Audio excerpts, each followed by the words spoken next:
اب جب الطاف حسین غریب متوسط طبقے کو پہلی بار نہ صرف میدان میں لایا بلکہ انہیں اسمبلیوں میں پہنچایا تو ان وڈیرے جاگیرداروں کو خطرہ ہوا کہ اب تو پنجاب کا مڈل کلاس، پنجاب کا غریب آدمی، پڑھا لکھا جو ہوگا، محنتی جو ہوگا، ایماندار جو ہوگا، اس کے دل میں بھی یہ خواہش ہوگی کہ میں بھی بھائی اسمبلی کا الیکشن لڑوں، میں بھی قومی اسمبلی میں جاؤں، میں بھی سینٹ میں جاؤں۔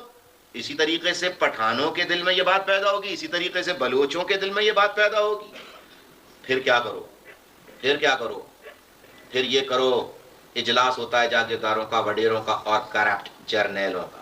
یہ سر جوڑ کر بیٹھتے ہیں، بولتے ہیں کیا؟ بولتے ہیں تنظیمیں بنا لو اور کراچی میں پنجابی مہاجر، پٹھان مہاجر فسادات کرا دو۔ یہ سب کچھ کیوں کیا گیا؟ یہ اس لیے کیا گیا کہ ایک ایک عام پنجابی کو، ایک ایک عام پٹھان کو، ایک ایک عام سندھی کو، ایک ایک عام بلوچ کو ایم کیو ایم سے اتنا متنفر کر دیا جائے کہ وہ ایم کیو ایم کا نام سننے کے لیے تیار نہیں ہو۔ جب ایم کیو ایم کا نام سننے کے لیے تیار نہیں ہوگا، جب الطاف حسین کا نام سننے کے لیے تیار نہیں ہوگا تو پھر الطاف حسین کا فکر و فلسفہ کا کیسے سن سکتا ہے جب وہ نام ہی نہیں سن سکتا؟ کیا خیال ہے؟